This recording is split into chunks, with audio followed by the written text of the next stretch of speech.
नमस्कार। आज मैं आपके सामने एक नए टॉपिक के साथ आ रहा हूँ। वो है शराब। इस विषय पर मैंने एक किताब भी लिखी है, शराब, धूम्रपान और आप। शराब एक समस्या बनी हुई है हमारे देश में, सब जानते हैं। कई जगह, जिस राज्य से मैं रहने वाला हूँ, उत्तराखंड में, दिन की शादी करने का मुख्य कारण भी ये शराब ही रही है। क्योंकि रात को शराब, देर बारात आती थी, देर से आती थी, बराती रास्ते में डाउन हो जाते थे। लेकिन लोगों ने सोचा अगर इसको हम दिन की कर दें तो शायद हो हमारी कुछ समस्या सुधर जाएगी। अब आज ऐसा ट्रेंड, 1950 से पहले कभी ये शराब का वो नहीं था, बल्कि 60 के दशक तक भी शराब वहाँ उत्तराखंड में नहीं थी। देश के अन्य जगहों में भी है, ऐसी बात नहीं है कि सिर्फ एक उत्तराखंड की मैं बात करना चाहता हूँ। तो वहाँ पर दिन की शादी करी, लेकिन आज जो ट्रेंड बना है, वहाँ बरातियाँ भी, जो बारात को 12 बजे दुल्हन के घर पर पहुँचना होता है, वो बारात जो है पहुँच रही है 2 बजे। और कारण उसका यही है, शराबी लोग और अपना दारू चढ़ा लेते हैं, उसके बाद वो फिर रास्ते में शराब बारात को आगे बढ़ने नहीं देते हैं। और उधर घरेतिये लोग भी अपना डॉन होके रहते हैं पहले। तो कुल मिला के अगर देखा गया तो घरेतिये भी पी रहे हैं और बरातिये भी पी रहे हैं, और पूरे ये उत्सव को ख़राब कर देते हैं। और जो शादी के लिए कम से कम 2 घंटे का टाइम चाहिए होता है, उसके लिए मात्र आधा घंटा भी नहीं बचता है कि, और ये हो जाती है पंडित जी को कि अब इतने कम समय में हम इस शादी को कैसे करें। मैंने इसी मुद्दे पर एक किताब लिखी थी। इस किताब में मैंने कई चर्चा करी थी कि शराब क्या चीज़ है, शराब कहाँ से आती है, और शराब तनाव मुक्ति का जो लोगों ने बना रखा ना, इससे यार हमें गम दूर हो जाएगा, ये बिल्कुल गलत बात है। शराब पीने से आदमी के नर्वस सिस्टम पर फर्क पड़ता है, और वो जो है, दूसरे शब्दों में ये कहें कि उसका नर्वस सिस्टम पैरालाइज हो जाता है और वो सो जाता है। बस कोई गम दूर उसका कुछ भी नहीं होता। कुछ लोग कहते हैं जी इससे पेट दर्द सही हो जाता है, दांत का दर्द सही हो जाता है, ये सारे बहाने, ये इससे कुछ भी दर्द दूर नहीं होता है। कुछ लोगों को जब मैं स्वास्थ्य शिक्षा दे रहा होता हूँ, हेल्थ एजुकेशन दे रहा होता हूँ, तो वो कहते हैं कि सर आप ये बताइए, ये डॉक्टर लोग क्यों पीते हैं, ये सेना में शराब क्यों पीते हैं? सर सेना में भी तो शराब दी जाती है, ये वहाँ पर क्यों पीते हैं अगर शराब बुरी चीज़ है? अब उन लोगों को ये चीज़ कैसे। और दूसरा एक बात ये पूछते हैं कि आप शराब, मद निषेध भी कहते हैं, एक मंत्रालय भी है उसका, और उधर से शराब की दुकानों का लाइसेंस भी देते हैं। तो ये 3 सवाल जो मेरे सामने मुख्य आए कि डॉक्टर क्यों पीते हैं। जिन लोगों को अपनी बुराई ढांपनी है, बुराई को ढकने के लिए छतरी खोलनी है, वो अच्छे आदमियों का उदाहरण देंगे। उनको ये तो पता नहीं कि डॉक्टर साहब कितना पीते हैं, कैसे पीते हैं, और कौन सी वो शराब पीते हैं, कितना वो समय लेते हैं, उसके साथ स्नैक्स कितना पीते हैं, और उसकी क्वांटिटी क्या होती है, वो माहौल क्या होता है। तो उनको हम यही कहते हैं, आप उनकी नकल मत करिए, आप डॉक्टर की बात। दूसरा उन्होंने ये कहा कि सेना में ये बदनामी वाली बात होती है। सेना कोई शराब नहीं पीती। यदि जिस देश की सेना शराब पिएगी तो क्या वो देश की रक्षा करेगी? सोचने वाली बात है। लेकिन क्या होता है, हाई एटीट्यूड में या इनक्लीमेंट वेदर में कभी कभार 60 ml दारू फौजी लोगों को दी जाती है।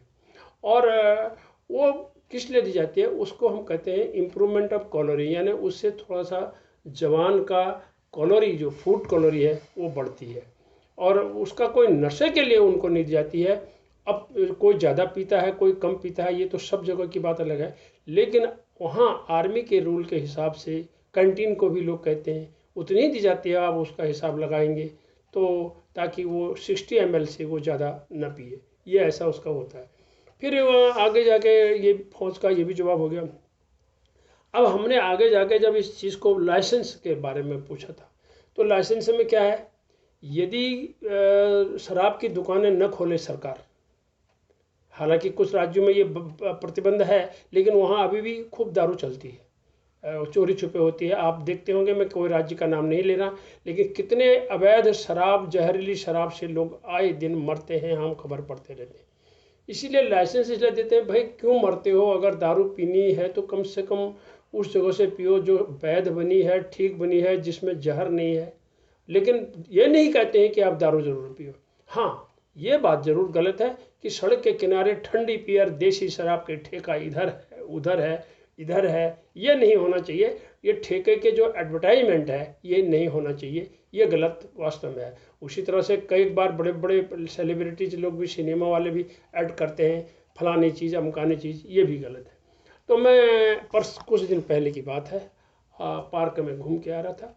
पार्क में बोर्ड लगा है कि यहाँ पर दारू नहीं पीनी, शाम का वक्त, और मैंने देखा कि 3 जगहों पर दारू मास्टर अपना बोतलें खोल के बैठे हैं। उनका एज ग्रुप है, एक जगह पर सीनियर सिटीजन, एक जगह पर कुछ युवा, एक जगह पर कुछ टीनेजर लगभग के उम्र के बच्चे, ये सब पी रहे हैं।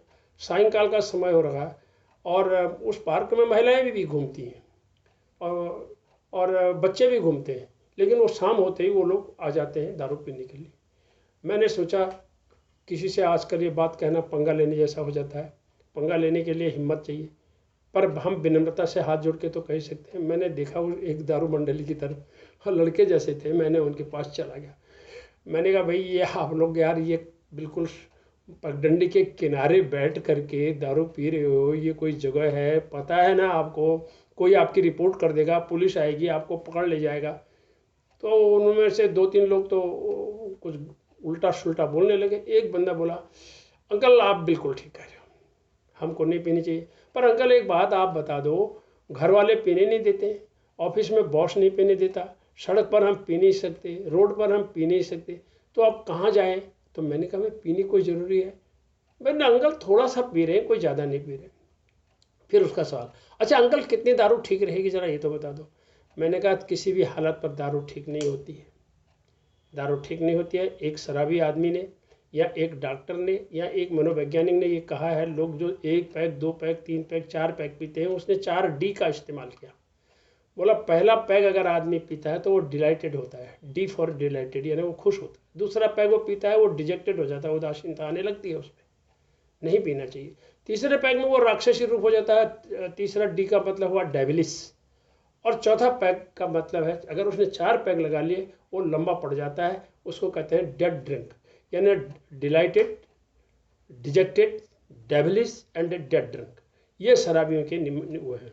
तो उनको हम जो एक हेल्थ एजुकेशन के तौर पर लोगों को ये कहते हैं, आप किसी भी तरह से कोई भी बंदा ये नहीं कहेगा कि आप शराब को हम प्रमोट कर रहे हैं और शराब पीनी चाहिए।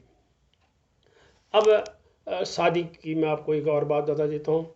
कुछ दिन पहले मुझे एक जगह इनविटेशन था, इनविटेशन में वो रिसेप्शन था, और रिसेप्शन में सब लोग, थोड़ी देर में देखा कि वहाँ पुरुषों में की तरफ मैं एक अकेला पुरुष बैठा हूँ और कुछ महिलाएं बैठी हैं, और अचानक सारे पुरुष चले गए। इतने में मेरा एक परिचित आया, बोला कांडपाल साहब क्या कर रहे हो यार, महिलाओं के साथ बैठे हो? मैंने कहा क्या बात है, यहाँ तो सभी बैठते हैं। अरे उधर चलिए ना, उस सामने टेंट में चलिए, आपको बहुत कुछ हो रहा है। मैंने कहा जो हो रहा है मुझे थोड़ा सा पता है, वहाँ आप लोग मूड बना रहे होंगे, दारू पी रहे होंगे, इनविटेशन है भाई, रिसेप्शन है, एंजॉय कर रहे होंगे, कोई लोग इसको न्यू ईयर भी कह लेते हैं, लेकिन आप चलो। मैंने कहा मैं पीता नहीं हूँ, मैं नहीं आता हूँ। तो बोले आप, और मैंने कहा अगर आपके बीच में आऊँगा तो साथ बैठने वाले को भी फिर लोग कल आप मेरे हाथ पर एक कैंपा कोला का गिलास दे देंगे। बोले देखो जी, ये महाराज जी चुप चुप के पी रहे हैं और कहते हैं तो दारू नहीं पीता। तो वो बंदा बोला देखिए सर, आपके हाथ पर भी नहीं देंगे, लेकिन आपको एक लाभ होगा वहाँ आके। मैंने कहा क्या लाभ होगा? बोला आप तो राइटर हैं, आप लेके गए, आपको डायलॉग मिलेंगे। ऐसे ऐसे डायलॉग दारू पीने के बाद लोग छोड़ रहे हैं वहाँ पर, ऐसी ऐसी बातें वहाँ चल रही है कि आप सर संभाले नहीं जाएंगे डायलॉग। मैंने कहा रहने दे, मैं डायलॉग दूर से ही सुन लूँगा, देख लूँगा, मैं कर लूँगा। तो ये सारी चीज़ें होती हैं इसमें। इसी तरह से और अगर हम इसकी बात आगे बढ़ाएं तो एक जगह पर एक बीमार आदमी को थोड़ी तकलीफ थी, तो उसके बच्चे बेटा कह लो डॉक्टर के पास ले गए। तो डॉक्टर के पास जाने के बाद उनको दवाइयाँ लिखी, पेट में ये दर्द होता है, उधर होता है, ये होता है, वो होता है। जब डॉक्टर ने ये कह दिया कि अच्छा जाओ, को दवाइयाँ लिख के दे दी, लेकिन अब वापस आ गए तो दिखाने वाले जो साथ में थे वो पीछे आ गए। तो वो जो सीनियर आदमी था, वरिष्ठ आदमी, में बूढ़ा शब्द का प्रयोग नहीं करता, वो दोबारा डॉक्टर के पास गया। बोला डॉक्टर साहब मैं थोड़ी शाम को ले सकता हूँ? तो डॉक्टर उसकी तरह हंस के देखा, बोला क्या ज़रूरी है शराब पीना? नहीं। लेकिन डॉक्टर जानता था ये सीनियर आदमी है, इसका मैं ना भी कहूँगा तब भी इसने कुछ करना। मैंने उससे, डॉक्टर ने कहा कोई दारू अच्छी चीज़ नहीं है, लेकिन कभी कभार आप ले सकते हैं थोड़ा सा। बस वो खुश होकर के बाहर आया, घर आया, घर आ करके उसने जो है जब शाम को दारू पीनी शुरू करी तो जब उसको बताया कि वह डॉक्टर के पास, तो मैं ले जाते हैं, बोला डॉक्टर ने लिख के दे रखा है मेरी पर्ची में, आज ही पूछ के आया हूँ। डॉक्टर साहब बोले हाँ हाँ ले सकते हो, जबकि डॉक्टर ने ऐसा नहीं कहा, लेकिन वो कह रहा हाँ हाँ डॉक्टर साहब आप ले सकते हो। तो इन्हीं शब्दों के साथ मैं इतना कहना चाहता हूँ, शराब पीना अच्छी चीज़ नहीं है। चाहे होली के बहाने, दिवाली के बहाने, बर्थडे के बहाने, सालगिरह के बहाने आप उन लोगों की नकल क्यों करते हैं कि जो वो पी रहे हैं? आप उन दोस्तों की नकल क्यों करते हैं, यार वहाँ पी रहे हैं, ये पी रहे हैं? अच्छी नकल करिए। और मैं किसी भी हालत पर नहीं कहूँगा कि आप शराब ज़रूर पीजिए, ऐसी बात नहीं है। अंत में इन्हीं शब्दों के साथ कहूँगा, जो लोग डूबे हैं शराबों में कभी न उभर पाएंगे जिंदगानी में। जो लोग डूबे हैं शराबों में कभी न उभर पाएंगे जिंदगानी में। अरे लाखों की क्या कीमत, करोड़ों बह गए इस बोतल के बंद पानी में। इस बोतल के बंद पानी में सिरोसिस ऑफ लीवर से बचिए, अपनी इंटेस्टाइन को बचाइए, अपनी अतड़ियों को बचाइए, अपनी आँखों को बचाइए। इस बदन के अंदर जो हमारा सर्कुलेटरी सिस्टम है, हमारा रेस्पिरेटरी सिस्टम है, हमारा डाइजेस्टिव सिस्टम है, इस शरीर को बचाइए। एक न एक दिन, एक हफ्ते बाद, एक महीने बाद, एक वर्ष बाद, 4 वर्ष, 10 वर्ष बाद हर आदमी कहता है शराब बुरी चीज़ है, शराब नहीं पीना, शराब जहर है, शराब शरीर का नाश करती है, शरीर आत्मा का नाश करती है, सामाजिकता घट जाती है। समाज में उस आदमी को शराबी कहते हैं, और शराबी जो आदमी कहलाता है उसकी पत्नी को भुगतना पड़ता है। और जब शराबी पति होता है तो पत्नी क्या करे? इसी पर मैं एक प्रिंसिपल से जब एक किताब खरीदने के लिए मैंने उनसे बात कही, बोलती है मैं क्या करूँगा इस किताब से? तो करूँगी। मैंने कहा आपको एक सवाल पूछता हूँ मैडम, ये बताइए शराबी पति तो पत्नी क्या करे? बोला इसका क्या मतलब? मैंने कहा इस किताब में इसका जवाब है कि उसको कैसे उस व्यक्ति को रास्ते पर लाना है, कैसे गृहस्थी को संभालना है, जबकि वो पैसा कमाने वाला भी पति है लेकिन वो शराबी है, और कैसे वो, और बच्चों पर उसका क्या असर पड़ता है, समाज का उसकी जो उसका रुतबा घट जाता है। तो अंत में शराब किसी भी हालत पर इससे दूर रहिए, इससे बचिए, ये हमारा विनाश का कारण बनती है। नमस्कार, धन्यवाद, बहुत बहुत नमस्कार।